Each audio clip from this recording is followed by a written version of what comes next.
Mesdames, Messieurs, bonsoir. Good evening, ladies and gentlemen. Good evening again to those of you who were here yesterday for the first evening. Welcome to the second evening of the Wright Colloquium. It's the 20th edition of this colloquium, and the Foundation Wright is extremely happy to have you here today after the calamitous year we had last year because of COVID. I am Olivier Desibourg. I am a scientific journalist. I have the pleasure to be with you the whole week in order to moderate the discussions. Just as with every edition, we are privileged to welcome excellent experts from the whole world. And this year, the theme is the theme of the fifth element. Already in Greek antiquity, the Greek wondered if it was possible to separate all the objects in four primordial material: earth, water, fire, and air. And because not everything could be explained with this, a fifth element was added. First, it was called quintessence, and then later it was actually just life.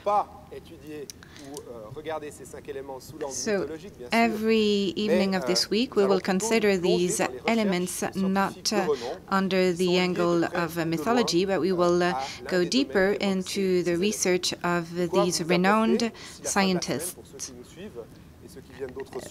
And by the end of the week, you should have a more kaleidoscopic vision of our planet. Now, as regards logistics, this conference takes place in two parts.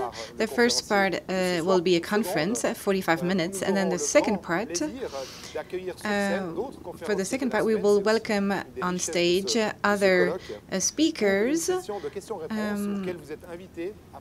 and there will be a session of questions and answers, and you will be able to participate in English or in French, because you probably received headsets for simultaneous interpretation, so you can ask your questions whether either in English or in French.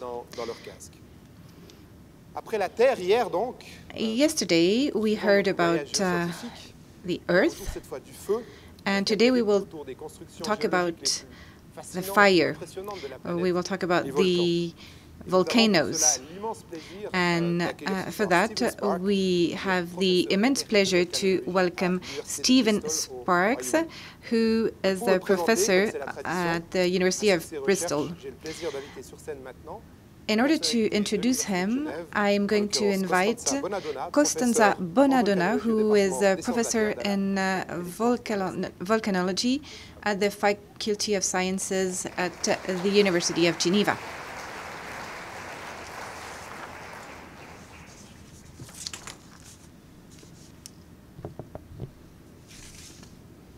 Good evening, everybody. It is a great pleasure for me to introduce Professor Steve Sparks.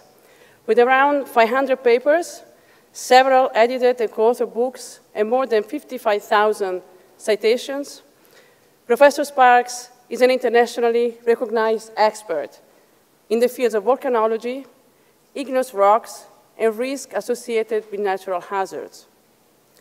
With this talk, he will address the element fire of this series of seminars, and will discuss the role of volcanoes in the context of a sustainable planet. Professor Sparks developed his initial interest in geology by exploring the caves of the British countryside, where he was fascinated by the fossils and minerals he discovered. He pursued his passion by completing his bachelor and PhD at the Imperial College. And it was at the beginning of his PhD that he sealed his interest in volcanoes, thanks to a memorable expedition mapping volcanic rocks in southern Iceland. His seminal papers of the 70s and 80s represent a cornerstone of modern volcanology, For example, magma mixing, a mechanism for triggering acid explosive eruptions, published in Nature in 1977, showed how magma, deep within the Earth, could mix with material closer to the surface to trigger an explosive eruption. This idea has been very popular, and many scientists have referred to it to interpret data on volcanoes. Professor Sparks is actually currently working on this idea to further advance the understanding of how volcano and volcanic eruptions are triggered. After various positions in the UK at the University of Lancaster, University of Cambridge, and in the US at the University of Rhode Island, Professor Sparks arrived at the University of Bristol in 1989 as head of a newly reformed Department of Geology. Thanks to his vision and his enthusiasm, he built a world-leading Center for Volcanology and the Earth Sciences.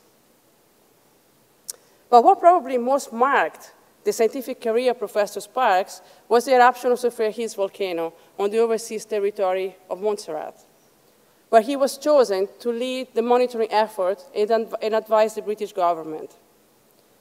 This eruption, which began in 1995, severely impacted the small Caribbean island and led to the permanent evacuation of over 12,000 people.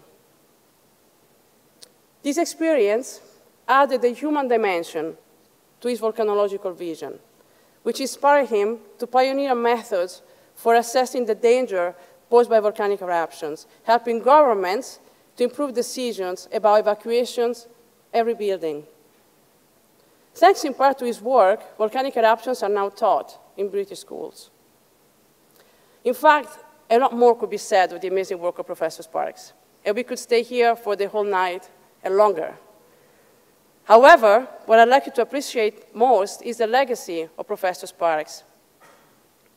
In terms of his influence on the field of volcanology, the earth sciences more generally, and of the students he has trained and inspired during his career, including myself.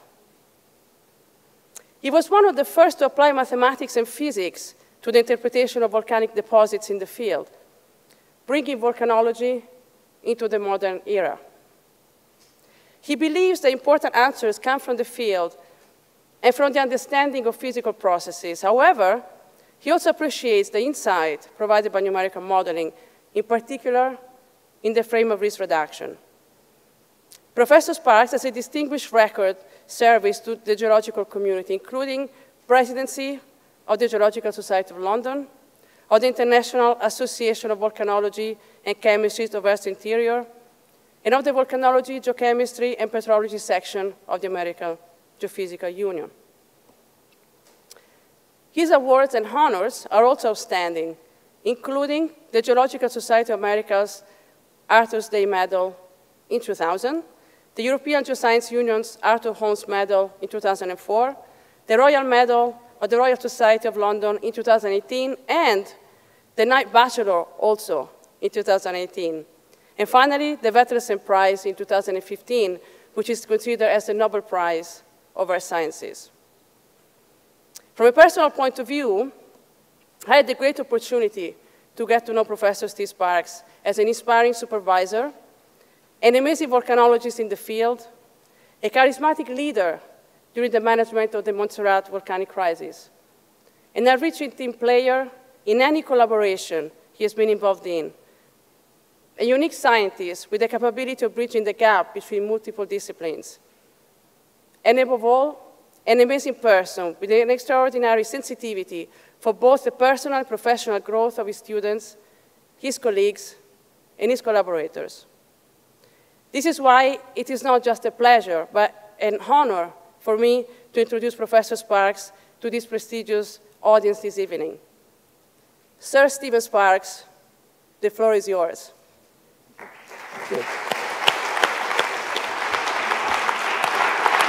Well, thank you very much, Costanza. It's a great pleasure to come here and thank the Wright Foundation for the honor. So I'm going to talk tonight about volcanoes, and I've got sort of 4 integrated themes which we're going to go through. I'm going to firstly start off with the beauty and spectacle of volcanoes. I'm then going to tell you something about why we have volcanoes on the Earth, what that tells us about the Earth, and then move on into the societal aspects of the nature of volcanic processes, and in particular hazards they pose to communities who live around volcanoes, and talk about the risk and management of volcanic eruptions, using the Soufriere Hills volcano as my main example. And I'll finish off with a few words about the effects of volcanoes on climate. Well, this is, to start with, I think we can all wonder at the beauty of volcanoes. It's one of the great spectacles of nature, and it tells us that we live on a very dynamic planet. This is a picture of Krakatoa in 2018, when a new volcano formed on the center, or vent formed on the center. And there's a picture of this same volcano, but from the space. And you'll see on the left-hand side what it looked like on 21st of December when it was erupting. And on the right-hand side, when it built up this new vent, essentially that destabilized the island, and part of the island fell into the sea and formed a tsunami. So it gives you an example of the hazards.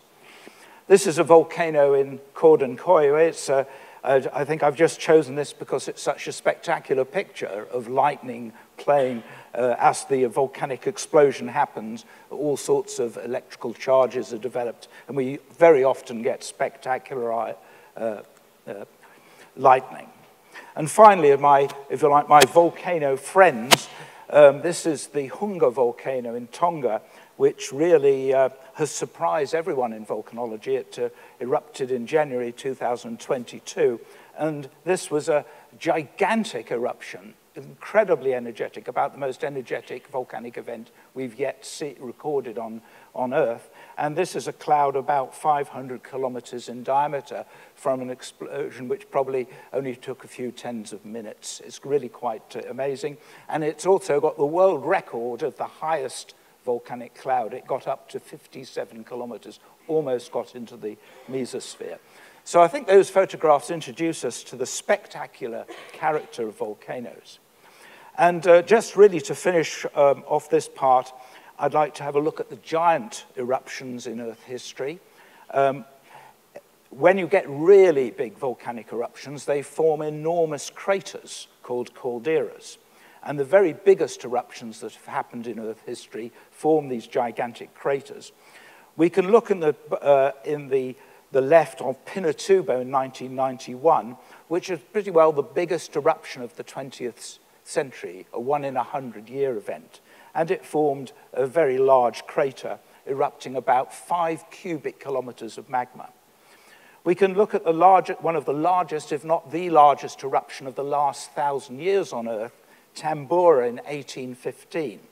More of that later, but that was probably the largest recorded eruption in science. It's formed a caldera, or a crater 6 kilometers diameter, and erupted 45 cubic kilometers.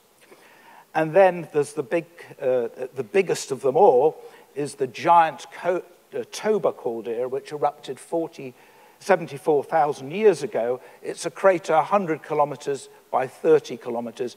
It's the biggest volcanic crater on Earth, and just about the biggest eruption we know about, erupting an incredible 2,800 cubic kilometers of magma, all in one go. And to give it a scale, I've put the Tambora caldera on the same scale inside the Toba caldera, just to get a sense of just how much bigger it was. Okay, so why do we have volcanoes at all on the Earth? And the basic reason is that the Earth is a very hot planet. If we go down to the center of the Earth, it's probably around 5,200 degrees centigrade, and something like 100 kilometers below Geneva is about 1,200 degrees centigrade. So inside the Earth, it gets very hot. We're on an extremely hot planet, and that's got significance because the material in the Earth is solid, but it's so hot that it's close to melting. So it's fairly easy to change conditions and make the rocks deep in the Earth melt, and therefore we get volcanoes. So that's the the reason we have volcanoes. And one of the characteristics of the Earth, why we get volcanoes, is that what we call plate tectonics is the main way of giving access to these deep, hot materials to near the Earth's surface. And most, not all, but most of the world's volcanoes are on the tectonic plates.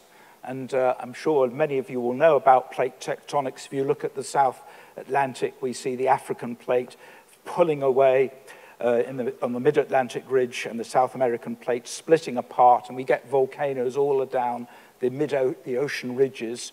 And then when the plates collide us, when the South American plate collides with the Nazca plate, and we get the Andes lifted up, we also get lots of volcanoes. So most volcanoes are to do with plate tectonics. And so when we map out the world's volcanoes, known volcanoes, you'll see an enormous number around the Ring of Fire, and in places like East Africa where the plates are pulling apart.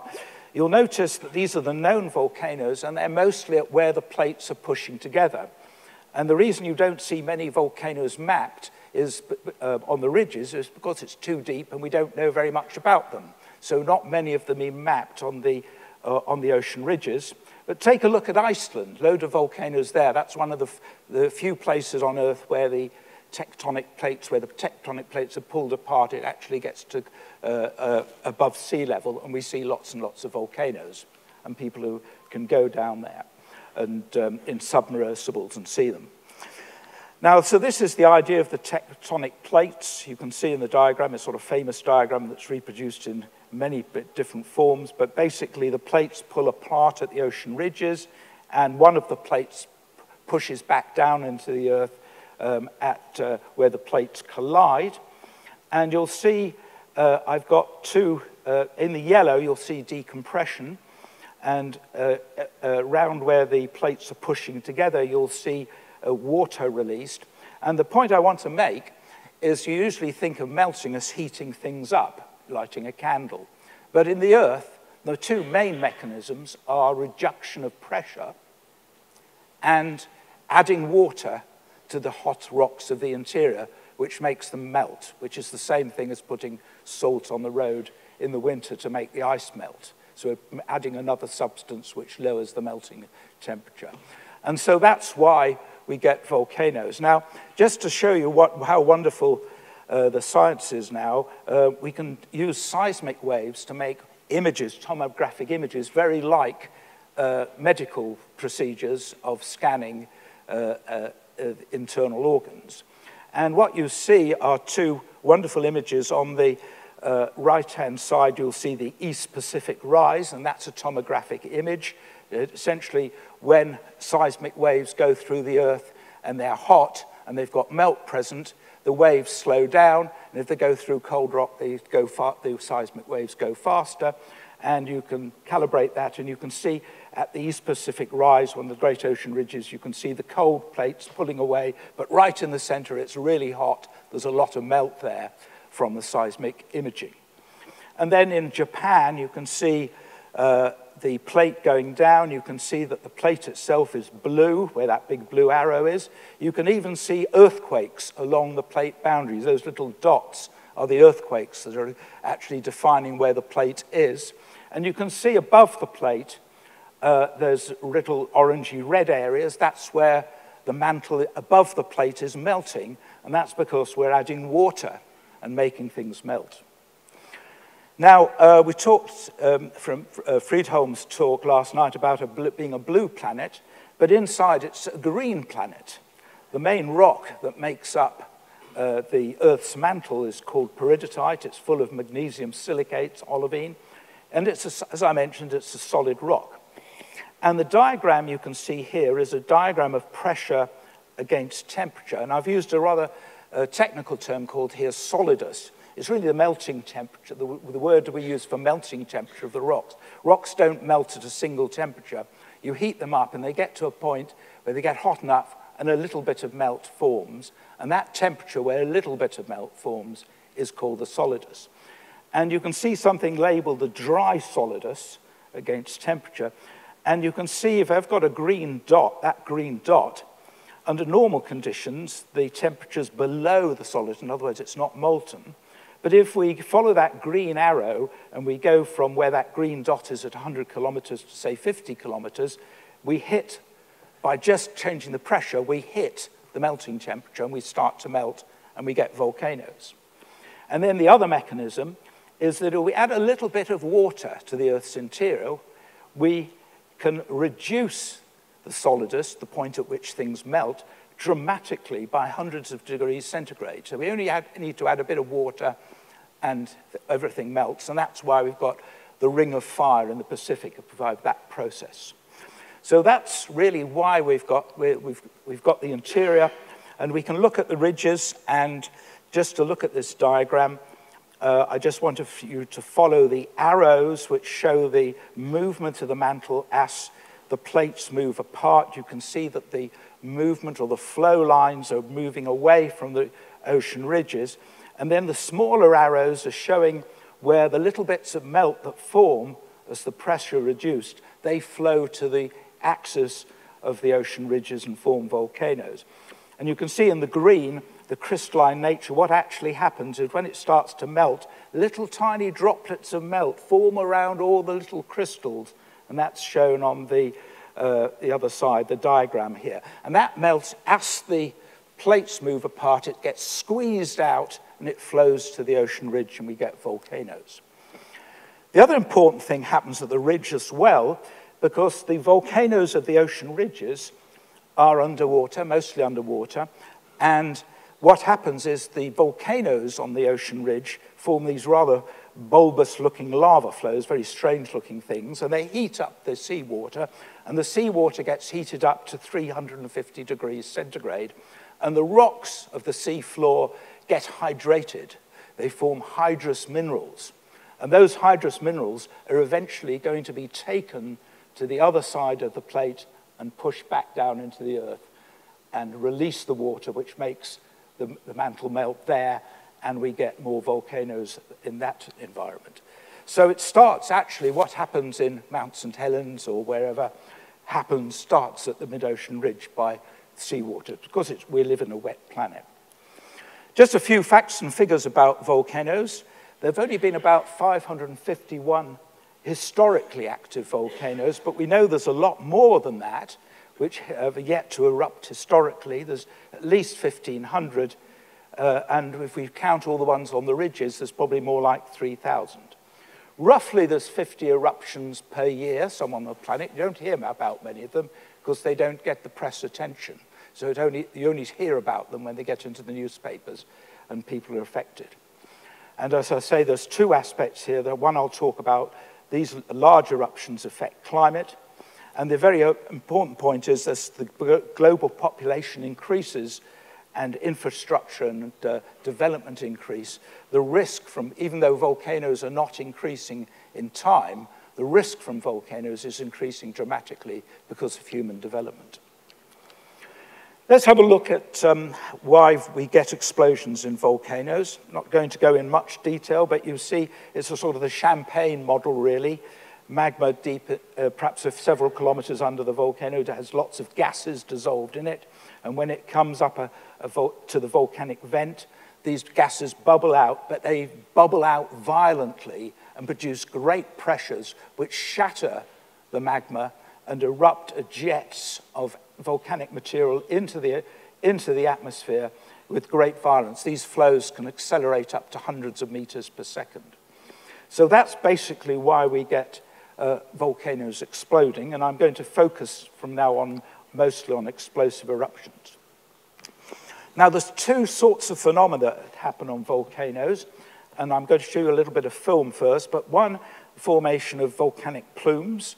The bubbling breaks the magma apart, it jets out of the volcano, forms a great plume, and Mount St. Helens is shown there. It's just a sort of typical number, but that erupted at 10,000 cubic meters per second.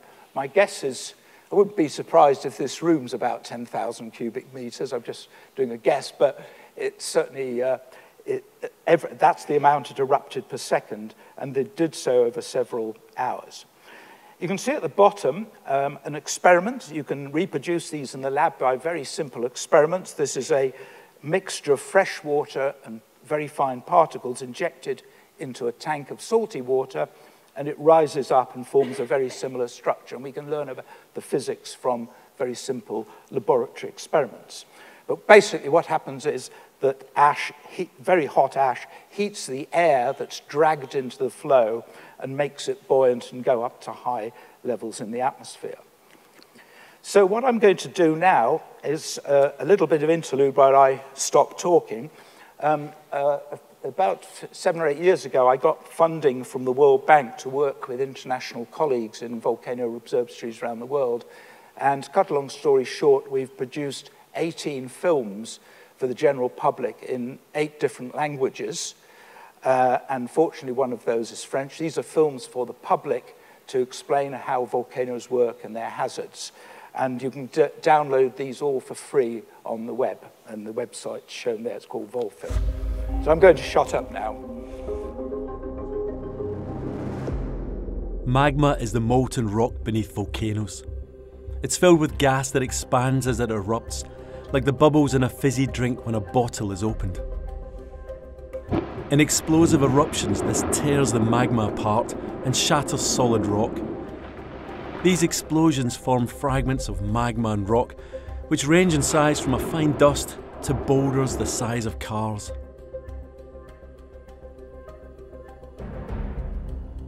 The finest material, the size of a grain of sand or smaller, is called volcanic ash. Rocks thrown from a volcanic vent are sometimes called volcanic bombs. The biggest rocks fall to the ground close to the volcano, where they can cause deaths, injuries and damage. Large rocks can punch through roofs and sometimes set buildings on fire. The falling of smaller rocks is noisy, like a heavy hailstorm. Towering clouds of rocks, ash and gas are thrust above volcanoes during explosive eruptions. These volcanic clouds often reach heights of many kilometres, and in the largest eruptions may reach tens of kilometres high, well into the height that aircraft fly.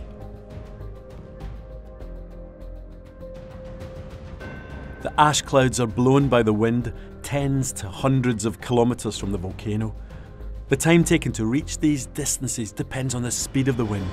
Day can turn to night when the thick, dense ash clouds block out the sun. As the volcanic clouds drift downwind, the material within them gradually falls to the ground.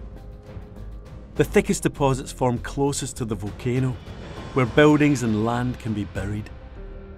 Fine ash is transported further from the volcano and the deposits normally become thinner. The finest ash can remain airborne for thousands of kilometres. Volcanic ash is quite different to the ash produced in a fire. It's made up of tiny, sharp fragments, making it extremely rough and abrasive, able to badly scratch car windscreens, for example. Volcanic ash can be harmful to people, animals, and the environment. Lands can be buried, roofs can collapse. Transportation, water resources, wastewater systems, power supplies, and communication systems can be disrupted. Crops destroyed, and livestock killed. In small eruptions, ash can prove to be a nuisance by disrupting everyday life. Scientists can study eruptions and wind patterns to provide warnings of the spread of volcanic ash. Authorities will advise the best course of action. This may include evacuation of areas close to the volcano and measures to protect your property and yourself. Over time, communities living near regularly erupting volcanoes can develop good coping mechanisms for living with the hazards. And in the long term, volcanic ash can improve the fertility of the land.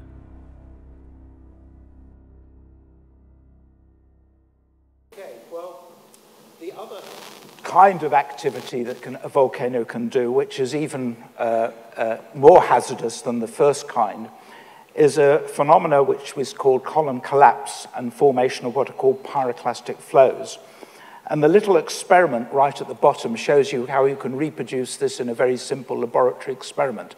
So instead of squirting fresh water and particles into salty water, we put so many suspended particles that the mixture is dense. Even though the fresh water is buoyant in the salty water, there's so many particles that the mixture is dense. And so rather than going up and forming a plume, it goes up a little way, and then it collapses and then flows down along the boundary of the tank. And you can see some shots from Mount St. Helens of exactly the same phenomena happening in real eruptions. So this is the formation of pyroclastic flows, and these are responsible for many of the deaths that occur in volcanoes.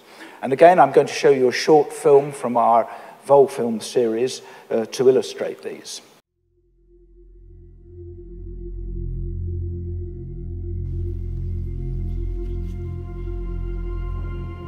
Pyroclastic flows are one of the most deadly of volcanic hazards. They are rapidly moving avalanches of hot rock, dust and gas that flow down the sides of a volcano and into surrounding valleys. They can climb up and over ridges and high ground. They are dangerous because they flow much faster than a person can run, and often faster than a car. So for those in their path, there's little chance of escape. What makes them especially lethal and devastating is that they're extremely hot.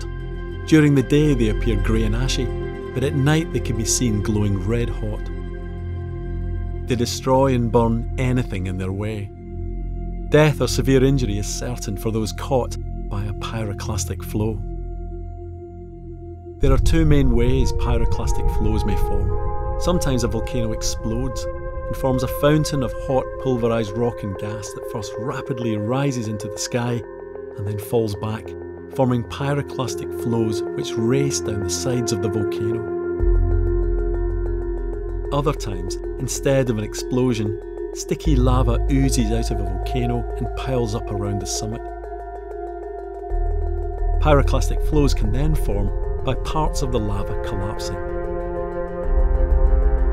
Although pyroclastic flows normally move down valleys, extremely hot, fast-moving, billowing clouds form above them, which can spill out of valleys. This means that even people on high ground are not safe. Pyroclastic flows normally travel to distances of 5 to 10 kilometres from the volcano's summit, but in the biggest eruptions may reach much more than 20 kilometres. Volcanoes that haven't erupted for many decades or even centuries may appear peaceful, but when they awaken, the eruptions are often very large and explosive. Scientists can detect that a volcano is reawakening and are able to provide some warning or advice to evacuate, which is the only protection from pyroclastic flows. Okay, well that neatly introduces the next theme of my talk, which is about monitoring, forecasting and risk assessment. So how can we apply the science, understanding of volcanoes to protect societies from their eruption? Now, it'd be very nice if we could forecast volcanic eruptions. Mostly we can't very easily. It takes a lot of work. But I just wanted to show you one example. This is an explosion on the island of Montserrat. And what you're looking at is, on the vertical axis is the frequency and time on the horizontal axis. And this is what we call continuous or volcanic tremor. Volcanoes, when they erupt, often shake around continuously. And what seismologists can do is they can look at the spectral frequency content of the seismic sound, if you like. And what you notice are these sort of gliding lines. What that's telling you is that the frequency of a dominant there's a dominant frequency, and that's changing systematically about 20 minutes before an explosion. So this is an example of a pattern that we can observe. We might not understand it fully, but which may enable us to give a forecast or a prediction of a volcanic event. So this is a bit like the volcano. It's like a tune. It's sort of going, and then explodes. And that's what we're seeing in the seismic data. That's often not the case. Often it's not quite as good as that, but that's what we're looking at. We're looking for patterns in activity. Now, before going on to talk about the monitoring and the risk forecasting, I'd just mention a couple of huge human tragedies that have happened because of volcanic eruptions and motivate our interest in applying the science to society's benefit. In 1902, there's a very famous eruption of Mont Pelée in Martinique. 29,000 people died when political priorities took precedence over public concerns. A lot of people, some of the engineers and doctors in the town, were worried about the volcano, but there was an election going on, and the politicians decided they'd go ahead with elections before they'd evacuate. But unfortunately, that didn't work out. And this is another example. This is Almero, a village, or a big town actually, in Colombia in 1985. And there was a volcanic eruption on a volcano called Nevados del Ruiz, which has an ice cap.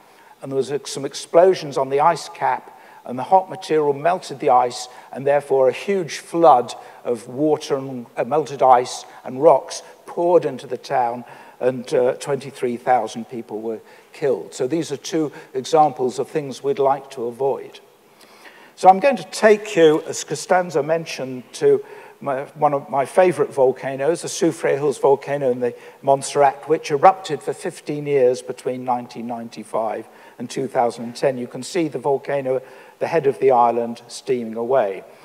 This is where it is. It's in the northern part of the Eastern Caribbean, on the island of Montserrat. The volcano is on the southern end, and when the volcano started erupting, there were about 12,000 people on the island, and many of them had to leave the island or go to the north. And I got involved with many other people, including Costanza, in monitoring the volcano. Over the course of the eruptions, about 9,000 people were relocated. The bill came in at about $1 billion from the eruption, and it's cost the UK taxpayers about £30 million per year ever since, because the volcano is still unstable. So this is a good example of what we can do with volcanoes. One of the things we do get on in volcanic eruptions, both before and during, are little earthquakes. And these earthquakes are largely telling us about magma, molten rock, trying to force its way to the surface and to erupt. And you can see we can get the depth of the earthquake, and we can map that out on the island, and we can look at the depth, and we can see here that there are many, many tiny little earthquakes that are happening from the surface to about 5 kilometers depth. So we think that the source of the volcano is at around 5 kilometers, and we can use earthquakes in quite sophisticated ways to tell us what's going on inside the volcano. So earthquakes is a very primary way of monitoring the volcano. Another thing we can do by all sorts of methods, so that this is showing a laser electrodistance measuring, where one of the PhD students from Bristol is measuring very accurately a line from a reflector. And what the measurements are trying to look at is the swelling of the ground underneath a volcano. When the pressure goes up before an eruption or during an eruption, the ground is lifted up, and there's what's called inflation. You can see that in the diagram. And by using these very precise instruments, you can use satellites too, you can measure this very precisely, and you can see when the volcano is going up or going down, and basically you can use it as a pressure meter. And this just shows you that these things show systematic patterns. This is the activity. It's a very busy diagram. It shows you the whole eruption from 1995 to 2013. If you look at the pink stripes, that's when the volcano is erupting a lot, and the green areas are periods of repose, where nothing much is happening. And if you look at the middle diagram, the red, there's a red line which is going across. These are the global positioning GPS network showing the uplift and deflation of the uplift and substance of the ground. And you can see in the green periods, the ground's lifting up because the pressure inside the volcano is going up. And when it's erupting, the ground is going down. That red curve goes down again. So we can start to see patterns in the deformation. And you can see also the blue on the top are the number of earthquakes per day. And you can see there's definitely a lot more earthquakes when it's erupting than when it isn't. And so you can start to see patterns, and we can also, not going to talk much about it, but we can measure volcanic gases, so we have data on volcanic gases at the bottom. So we can recognize patterns. We might not understand them fully, but we can recognize the patterns and use these to forecast and manage the crisis. So that leads me to volcanic risk management. I want to put this map up. During the crisis, we divided I shouldn't say we, because the scientists were providing advice. The government, it's a UK-dependent territory, and the governor and the chief minister of the island were making the decisions. But this is basically the red area nobody can live, and the yellow area is a place which is deemed to be low enough risk that people can live. And I just want to imagine that you're somebody with a house who's just 100 meters inside the red area, and you're forced to abandon your house for years and years and years, and your neighbor is in the yellow, just across the boundary, and they can stay and carry on living as they like. So you can imagine that is going to produce, in a crowded island or any environment where you actually put the lines between it being safe and not safe, can be very societally contentious. So that's a difficult thing to do.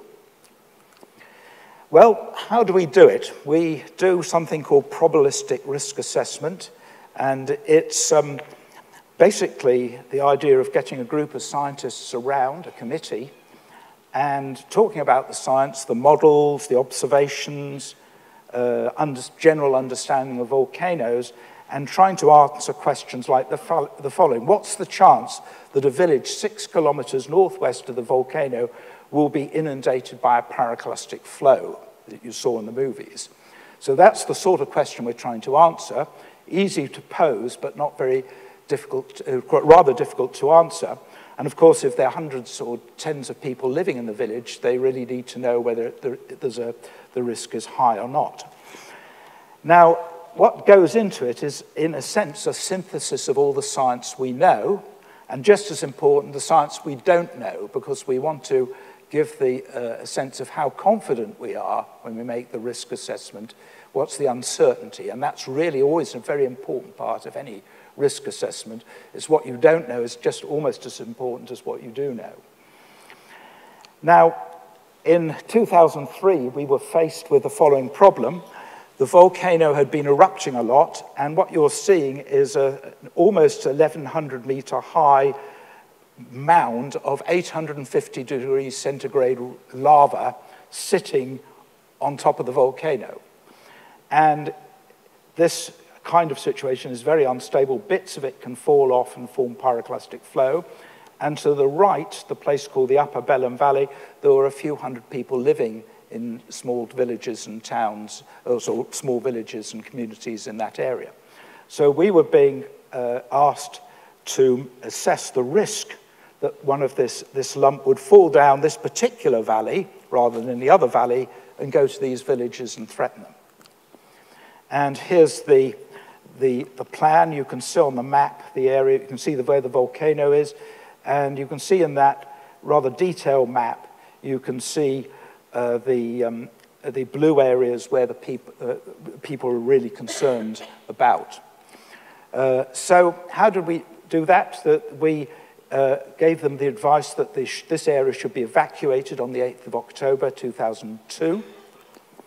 And then we did our risk assessment. And the first thing I want you to look at is the map. It's we divided the area up into areas and looked at the populations living in each of these areas. And the area that we were particularly interested was area 4 and 3, where we thought pyroclastic flows could get to. And the red line, now this is something that insurers do all the time. The probability of a number of fatalities, this might be probability of financial loss for an insurance company, but here we're looking at the probability of a number of people being killed against, on the horizontal axis, the number of people who would be killed. And the red curve was the curve we estimated given that we didn't evacuate this place. And that red curve enabled us to say there's a 1 in 10 chance of at least 10 people being killed, and a 1 in 100 chance of well over of sort of approaching several tens of people killed. So that's a very high-risk situation, and we showed this sort of plot to the governor and the chief minister. They said, yes, we'll evacuate, but how far do we have to get people away from the volcano? And the two grey curves you can see is if we evacuate area 3, 4 and 5, and then area 3A, the risk curve comes down. So we can essentially make it much less risky. And then you can see there's a blue curve and a green curve.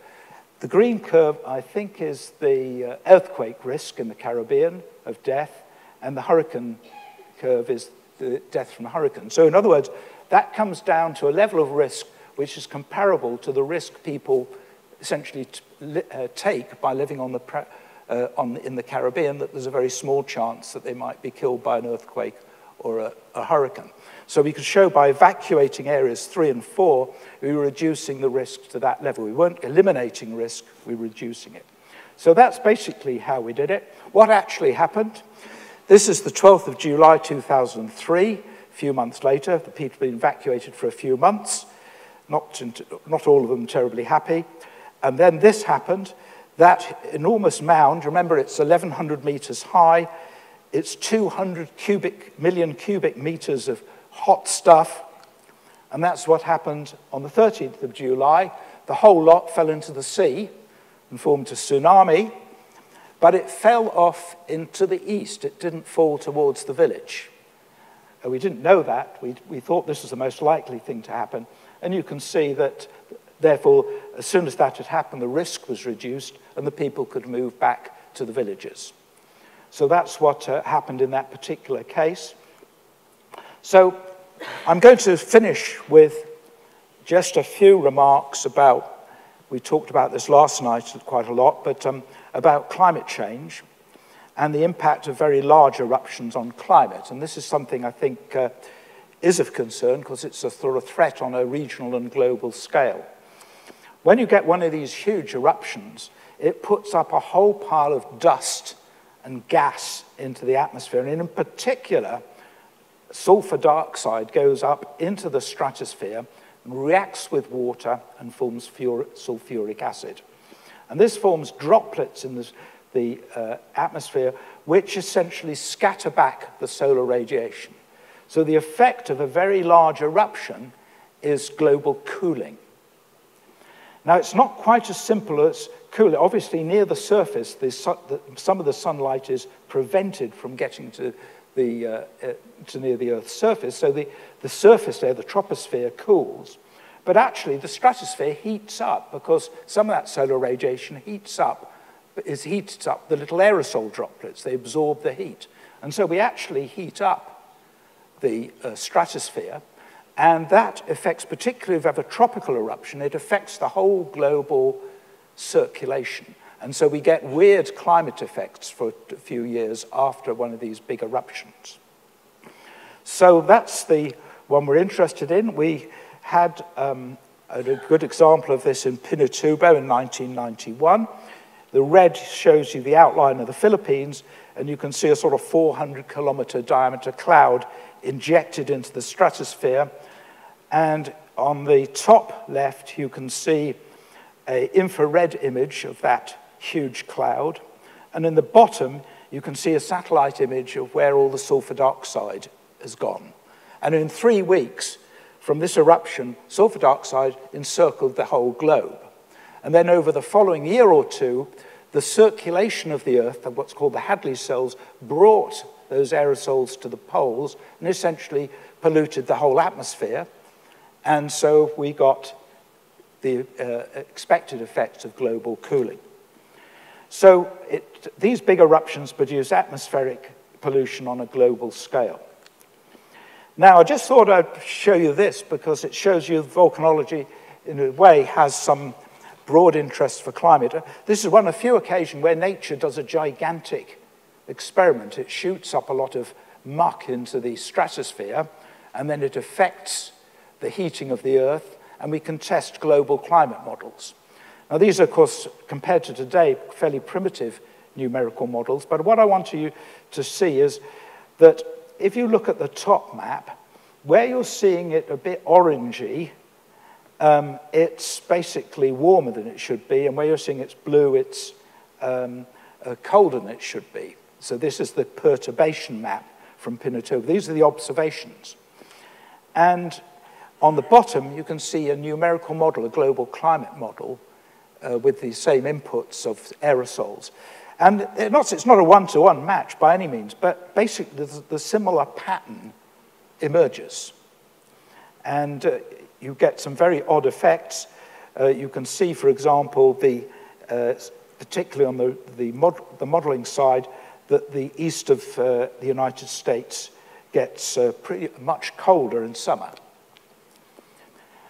In 1815, the eruption of Tambora did something like this. I've mentioned this before. And there was the Great Famine of 1816.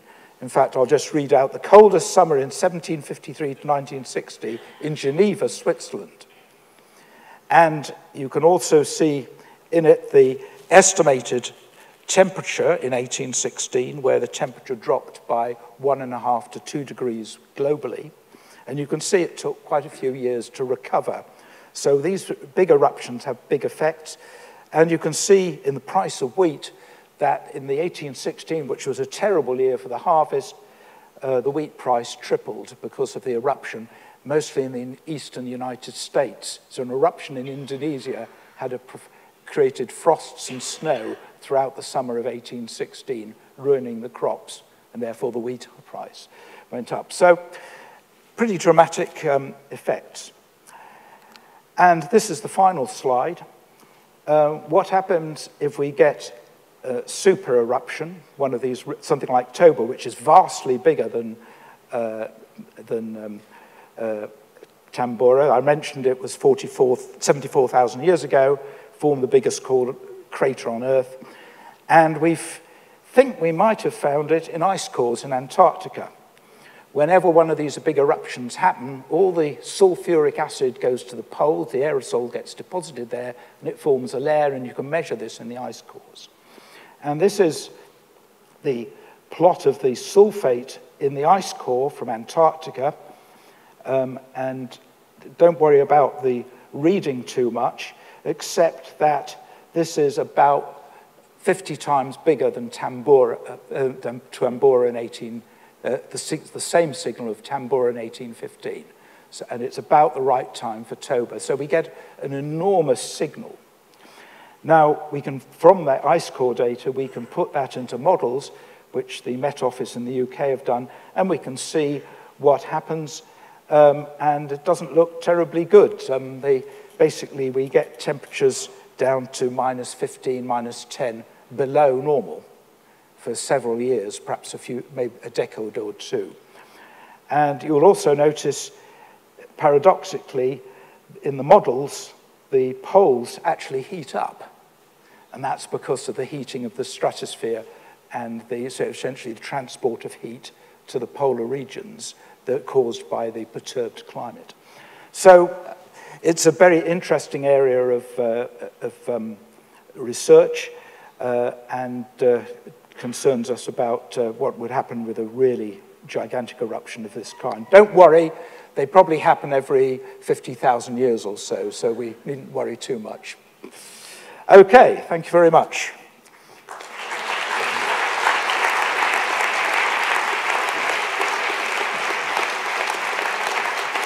Well, thank you very much, Stephen.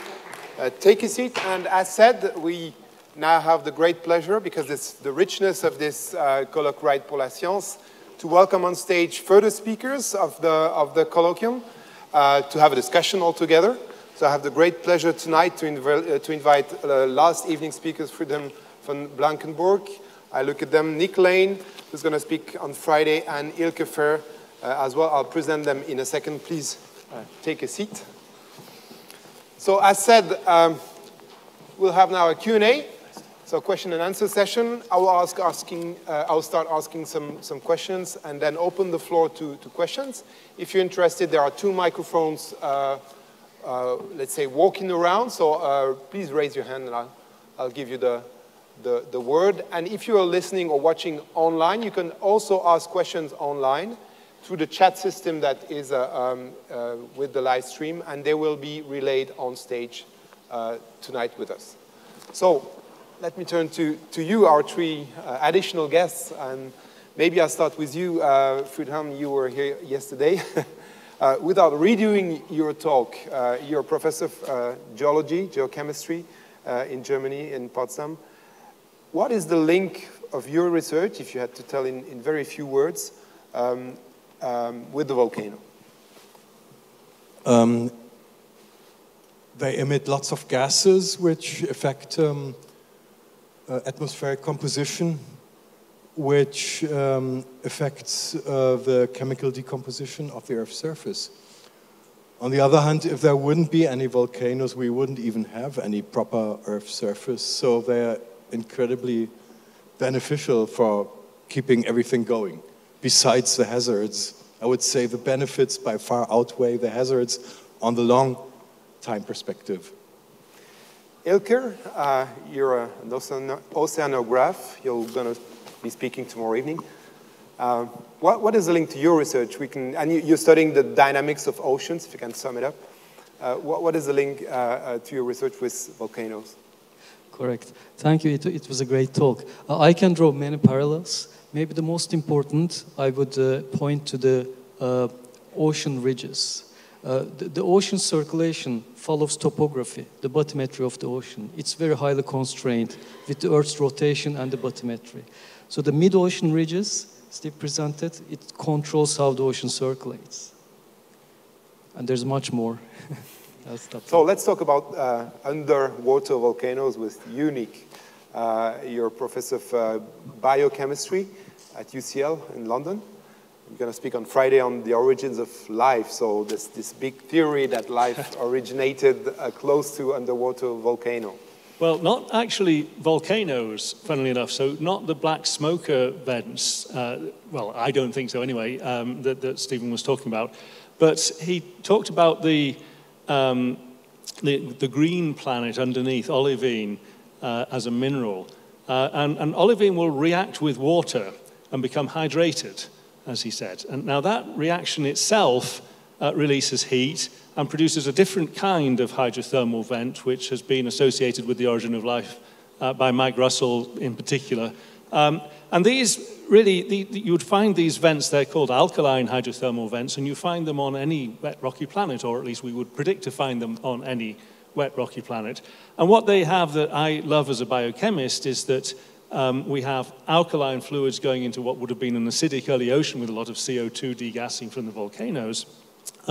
And so we have a structure which is given to us free, which is a cell-like structure. It's a kind of a labyrinth of pores in these rocks. And differences in pH or proton concentration between one side and the other side, which is exactly the same topology as cells. So I'm not a geologist at all, but if I want to understand the origin of life, I have to get involved in geology and talk to geologists a lot of the time. It's one of the great things about science, you'd never guess.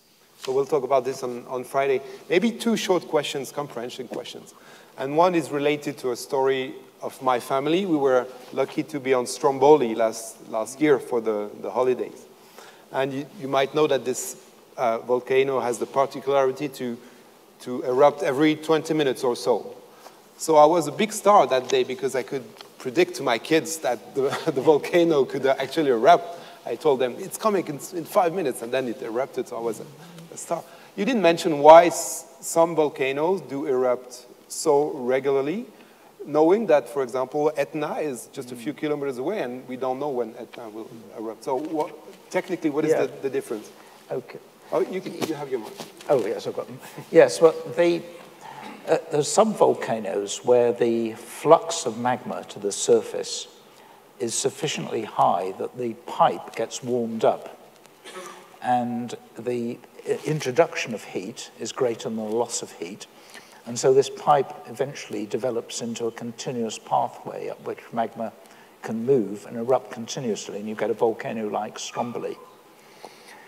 Most volcanoes aren't like that. You've mentioned Etna's like that. There are some around the world, but most of them behave in a very different way. They erupt violently or erupt, and then they go to sleep for often years or even decades or even centuries, even millennia, and then erupt again. That's the commoner kind of activity. And in those cases, the magma's come up, it's erupted, but it hasn't warmed the pathway enough. It hasn't brought in enough heat. So the pathway gets frozen again, and the magma's stuck down there and has to sort of brew up for quite a while before it can erupt again. So I hope my kids don't listen to that explanation, because then I'm not the star anymore. Anyway, now next question also for you, Steve. You were mentioning this prediction of risks, right? And in 21, we had this eruption of the Nyiragongo, which was totally unexpected. Volcanologists didn't see it come at all, right? So what does it tell about the efficiency of the surveillance tools and methods that you've put in place over the years? It's a tough question, because volcanoes, I shouldn't anthropomorphize them too much, but each it's got its own personality and style and character. No one volcano is like another. And some are, particularly in the developed world, very well monitored, a lot of scientific attention, and so a lot is understood, and the patterns that I talked about are beginning to get recognized. In the developing world, a lot of the volcanoes are really not well surveyed or not surveyed at all, and so they don't really have the sort of the technical capacity to make the forecasts.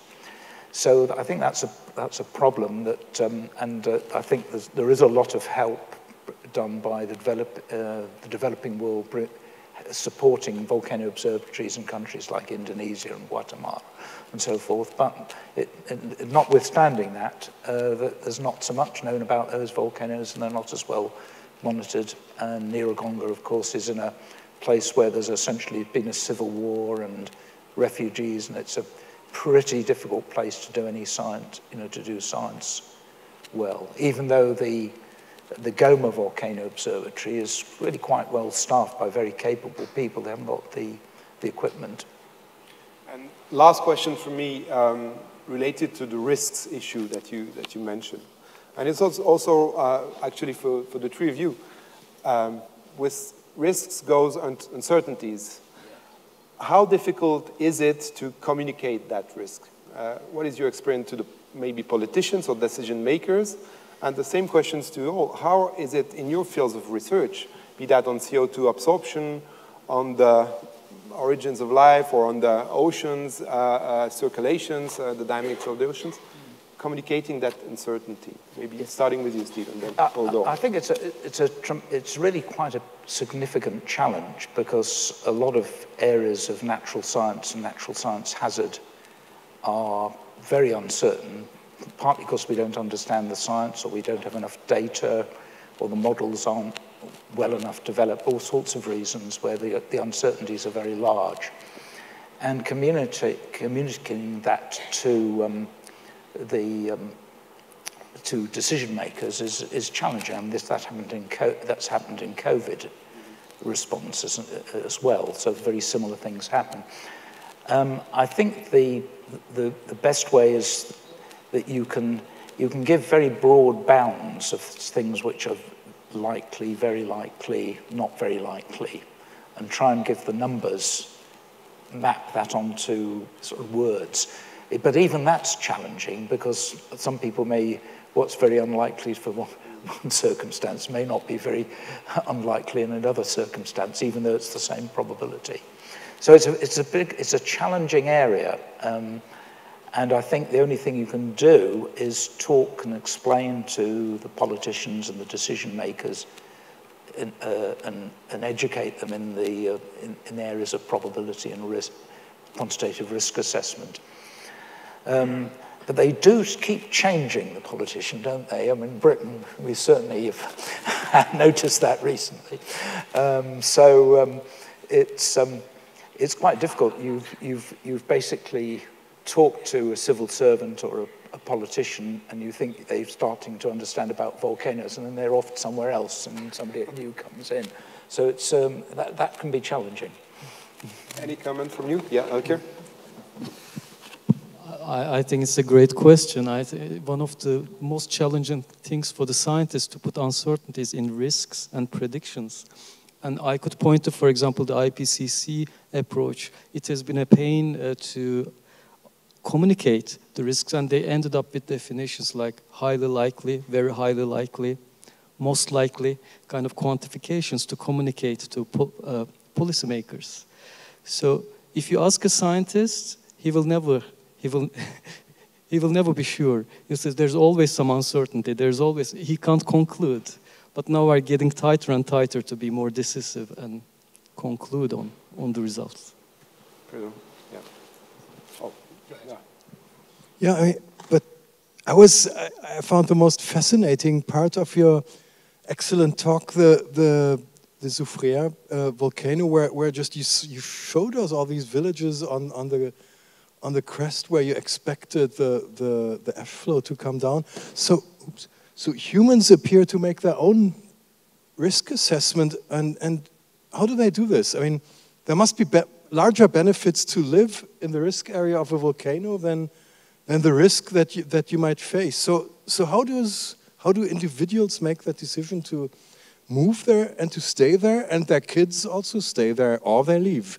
Is that an example are volcanoes an example of how humans make risky decisions, actually? Maybe an answer, and then we'll come to you. Yeah. Yes, I mean, it's a long time since I read it, but I read some work by psychologists, and they gave the sort of, if you like, the half-life of people feeling threatened by something as a few weeks. So if you're in a risky situation where you really are very frightened about something, a community is very frightened, it seems to take a few weeks for them to get used to the risk and understand the risk and sort of feel more comfortable with it. So, and of course individuals, as Friedholm said, take very different views of risk. Some people might be quite happy to carry on living because their business is there or their farm's there and carry on living in very dangerous areas. And then you get into issues of freedom. Can the government put a stop to them living in a dangerous place? There's some very interesting issues that arise out of human behavior. And a lot of the deaths, of course, and injuries will sometimes be for people who are, sort of, are willing to accept a lot of risk. I vaguely recall Friedrich Nietzsche recommended everyone should live on the flanks of a volcano because it makes you feel more alive, for a little while anyway. Yes. Yeah, I mean, I don't do anything that really involves risk in any way, working on the origin of life, apart from risk to reputation. But yes, we don't know. I mean, it's a great way of highlighting that science is often not really about what we know so much as what we don't know. And a subject like the origin of life, we don't know almost everything about it, but we do know some things. And then science becomes the way of exploring the unknown and trying to piece together really a framework, a hypothesis, a set of predictions that can be tested. And I think, I mean, so much of the anger that we had in society about COVID, about the climate emergency and so on, boils down to how science is taught in schools and how the population as a whole really understands what risk is and what science is, and what scientists do and do not know. And I think most people, understandably as humans, do not like being preached at by experts who seem to know better. And so this idea of what is an expert and what is risk and what do we know and what don't we know, it's really difficult to get across. It's really difficult to explain that we often don't know the answers, but still expertise is worth something. And you know, it's a strange balance, and I do feel that as a society we have to try to get across much better, in many respects, the excitement of science, the excitement of exploring the unknown and trying to understand things that are big, a lot bigger than us. So I think it's time to open the floor for questions. Are there questions in the room? I see one there. Can I have some more light, please? Yes?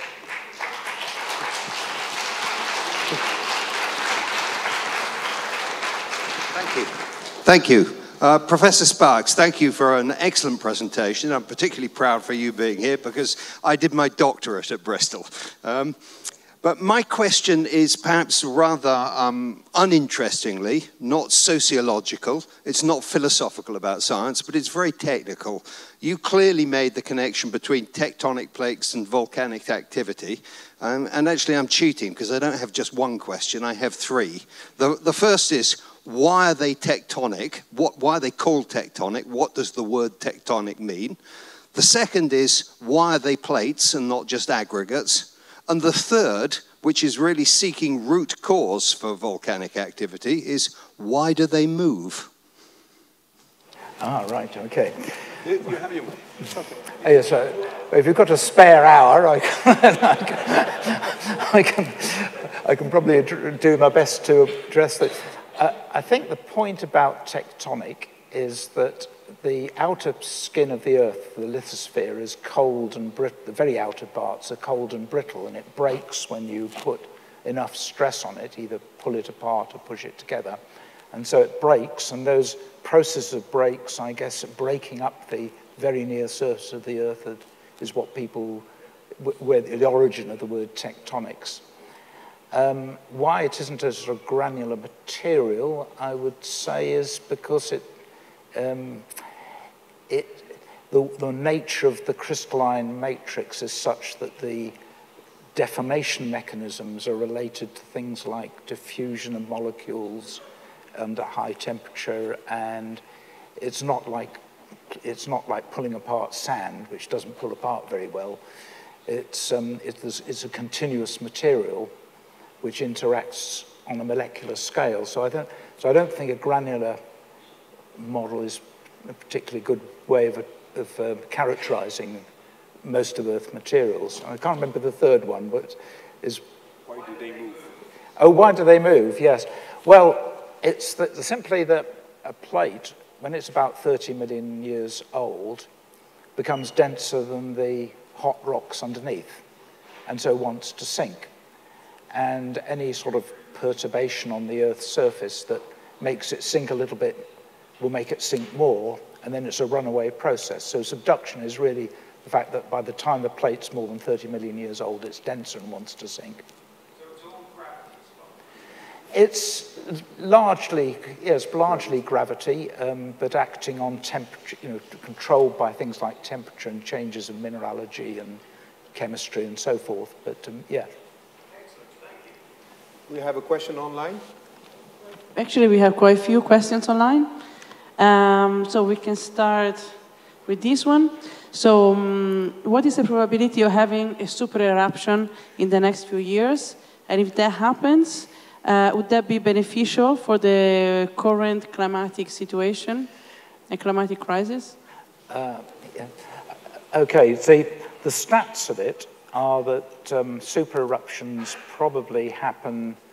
By the way, just to say, super eruption's got a totally arbitrary definition, which is any eruption more than 400 cubic kilometers of stuff in one eruption. That's its scientific definition. And there's roughly one of those every 20,000 years. There have been 4 around the planet in the last 100,000 years. So that's the frequency. So, I mean, crudely, it's not exact statistics, but I mean, if you think you would, it's sort of 30, your chances of being alive if you live for 70 years in something which happens every 20,000 years is not very great. It's roughly 30 over 20,000. So it's pretty unlikely anybody in this audience will experience a super eruption. If one happened, I think my feeling is global warming might be sort of comparable in its threat to global warming. Of course, it's a fast threat rather than global warming is a slow threat, and I think that it's the slowness of global warming relative to human timescales which is making it a challenging thing to deal with. But as you say, as I showed, the planet it looks like the planet would get pretty cold, and so no food, darkness for quite a long time. It wouldn't be a great planet to live on during that period. And the second question? Yep, there's another question saying, what is the ratio between volcanic gas emission and the gas associated with human activity? Ooh. CO2 is much, much bigger, isn't it? Friedholm might be the best person to answer this with CO2. CO2 is 0.1 billion tons, volcanic emissions, and human emissions are now about 10 billion tons CO2. Yes. I'd like to bring now in the discussion a topic that was briefly mentioned yesterday. It's geoengineering. You mentioned the Pinatubo in '91, which is the example of the geoengineering ideas that are around. And the idea is simple, is to reproduce artificially the Pinatubo eruption that Steve has mentioned by just putting a lot of sulfuric acid in the air. I'd like to hear from you. We heard from you yesterday because you were the speaker, but what is your view on geoengineering? Is that something that must be taken into account, even research now? And I'm sure all the speakers will have something to say as well. I think we should be extremely wary about geoengineering because we don't understand the system well enough to know there aren't going to be unintended consequences. I think if you'd ask the people living in Connecticut and Massachusetts whether an eruption in Indonesia would basically ruin their crops in 1816 and make them all move to Ohio and essentially leave New England a barren area for actually decades. But still, the atmosphere and the ocean are the complex systems, and we don't know whether doing some engineering, putting some stuff up there, what the unintended effects will be. We don't know whether it'll rain more or less in certain areas. Will there be more droughts, less droughts, more hurricanes, less hurricanes? It's not really well known. But we know the positive effects. I mean, you showed the positive effects of Pinatubo eruption. There'd be positive effects for some people and very negative effects for others if the eruption leads to more hurricanes in particular. And still, the IPCC doesn't close the door. I mean, in the last report, they don't exclude that possibility. So I don't know if somebody wants to comment. This is not something I work on at all or think about much, but my own emotional reaction is rather similar to yours. I don't know that we know the system well enough to be very secure in trying to alter it. I read a book, though, by Oliver Morton about geoengineering, and I started out reading it with that feeling that this is hubristic and it's not something we should be doing because whenever we meddle with it, this is the theme of disaster movies. He persuaded me quite early on in the book that we are already geoengineering on a huge scale with the nitrogen cycle, for example, without actually thinking about it or planning it or doing anything. So he changed my mind somewhat from this is a hubristic idea to we're already doing it without even thinking about it, so we ought to at least think about it seriously. I still would be reluctant to take that as a kind of first measure, but I certainly don't think we should exclude it. You want to comment?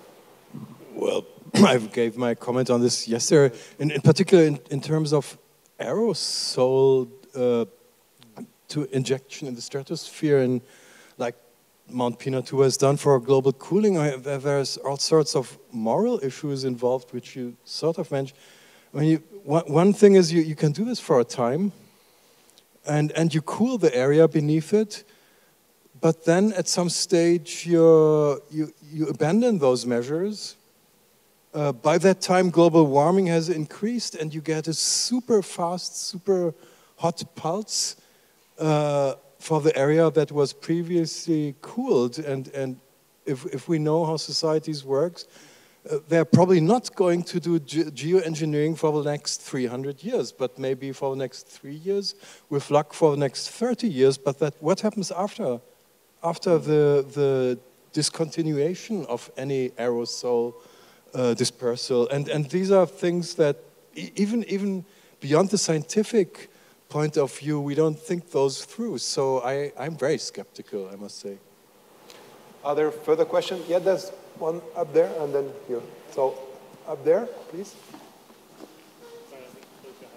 Oh, sorry. Yeah, go on. Hello. Yeah. Yeah. Oh, yeah, so Steve was showing in one of his last slides the effect in the Arctic Ocean, how this enormous eruption affected that. So we have to get the teleconnections correct. We have to understand what's going on. If you impact so much, induce so much geoengineering, what will be the consequences on the large picture? The model results clearly show we don't know it good enough to attempt such an engineering. Yes. Yeah, thank you very much for the discussion and the whole presentation. I wanted to ask about the very first eruption of a volcano. When the volcano erupts for the first time, is there already this mountain shape? Because I would guess that if there is already this mountain shape, there would be a bigger slice of mantle, and it would be more difficult to have an eruption here. Is it that way, or how does it work actually? Yes, it's a great question, because what does a new volcano, a brand new volcano, look like? And we assume that it starts out as a small, possibly as quite a small event or a single eruption, and that happens in one place and then goes back to sleep, and then there's another one, and then another one, and another one. It sort of builds up with time, and then eventually you end up with a big mountain. I mean, the analogy would be or to give you an example, in 1947, I think it was, there was a farmer in central Mexico, and there'd never been a volcano anywhere around or very close to where the farm was, and saw a crack opening up in the field, and out popped Mount Perukatine, which erupted between 1947 and 1953 and formed really quite a big new volcano in a place which had no volcanoes before. So there's always got to be a first one, and it's, yes, I mean, it's, as I say, once you start breaking up and creating the pathways, each time you've broken it up, it makes it a bit easier for more to come along later. Yes, thank you. Are there patterns, historical patterns to volcanic activity? Historically, was it different than it is today? Is it increasing, decreasing? And what about human civilization? Is it noticeable that human civilization has impacted or influenced volcanic activity? Thank you. So first one on the as far as we know, and that by and large, volcanism has been the same for hundreds of thousands of years. We've got cores in core I showed in Antarctica.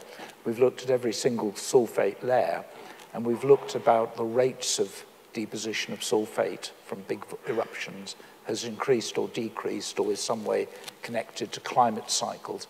And we found that it isn't, it's just steady. So, and the historical record suggests the same. We've got a bit of a problem that as you go back in time, the recordings are poorer. So it appears that there are less eruptions back in time, but that's just a recording issue.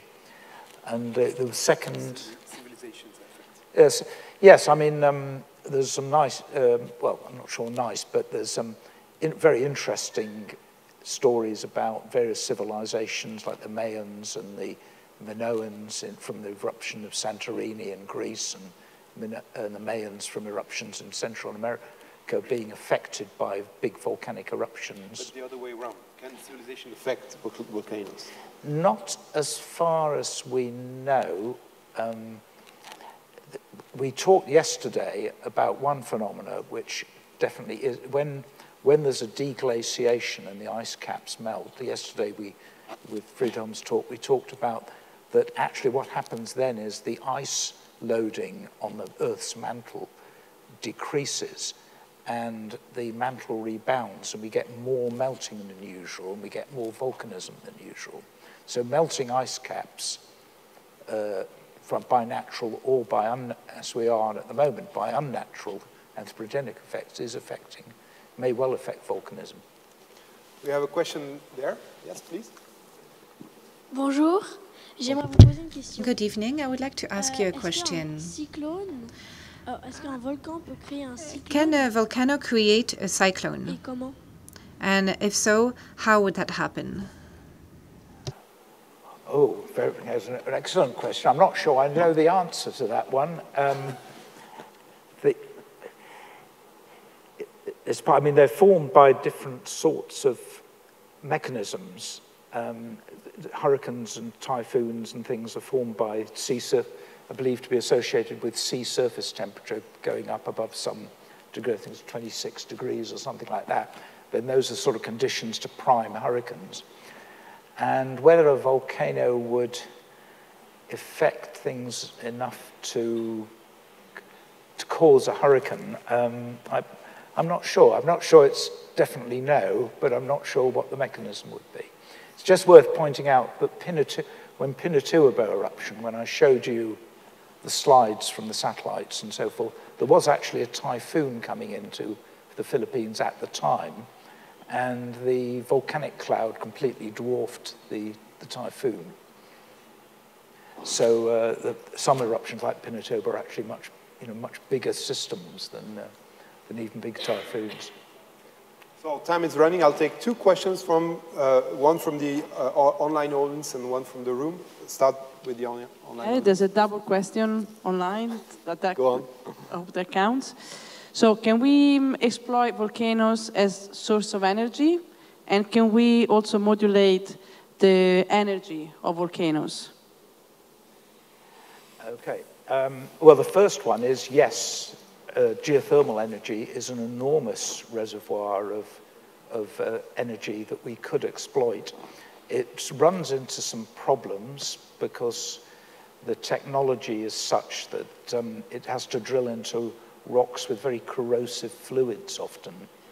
And so this makes it quite difficult. But there are geothermal plants in Japan and Italy extracting volcanic heat. So it is an enormous source of energy. I should just mention something else because it's something I'm actually involved in research at the moment.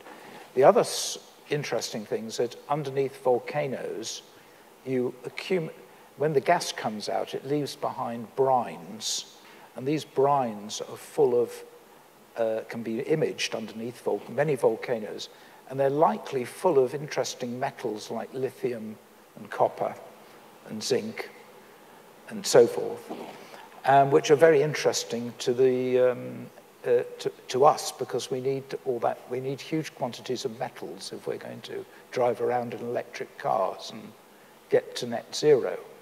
And so there is actually a possible source of metals, strategic metals underneath volcanoes in the form of brines. So it's another element. And of course, if you extract the brines, you can also extract the heat and drive geothermal energy. Last question there, please. Yes, good evening. I'd like to ask a question concerning the January eruption of Hunga Tonga. Are we seeing any effects only now 10, 11 months later? There were not many climate effects from that eruption, partly because it was quite short-lived. So although it was a very violent, the amount of material, it was short, so it didn't erupt an enormous amount, quite a lot of stuff. But it was also in the sea, and it looks like there wasn't much sulfur dioxide, as you'd expect from an eruption of that size. And whether that's because this particular volcano doesn't have much sulfur, or the sulfur all interacted with seawater and never got up into the sky because it was a very wet eruption being in the ocean. I don't know, but it hasn't had I'm not sure I've kept up with all the research on it, but I haven't heard anyone say that there was any big climate effect. So we run out of time, but I'll dare ask a last question to you with your lifelong experience. What would be the most fantastic discovery to be made on volcanoes as of today? Oh, that's a challenging one. I mean, the one thing that we need is methods of measuring things better underground. And perhaps technology will come to our rescue somehow. I mean, magnetotelluric profiles through volcanoes are turning up very interesting information. So I think what I put it as a challenge, the challenge is that the things that are interesting are going on at 10, 20, 30 kilometers depth. Now, all the little earthquakes that are happening in the top few kilometers are interesting, but the real action is taking place much deeper, where you don't really get earthquakes because the rocks are all ductile and they're not breaking apart so much. And there are subtle signatures, and it could be that there's some new technology which allows us to make measurements in regions that we can't at the moment. And so I think it was, my answer would be sort of technological breakthrough which allowed better measurements. So that's a nice wish and a beautiful conclusion for the panel. Thank you very much to the four of you.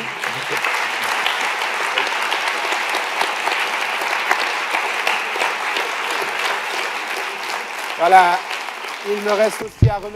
I would now like to thank all the people who contributed to the organization of this colloquium this week. I'm not going to quote them here. Thank you very much for them. Thank you to the interpreters who interpret simultaneously 3 pieces of information. Tomorrow we'll hear Ilke Fair on the oceans. Secondly, every night as of 5:30, there are things going on, animations outside the room by the team of the University of Geneva.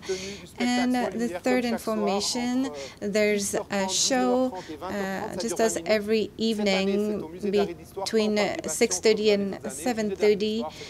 Tonight it's at the Musée d'Art et d'Histoire. So I'm going to say goodbye, and we'll see you tomorrow.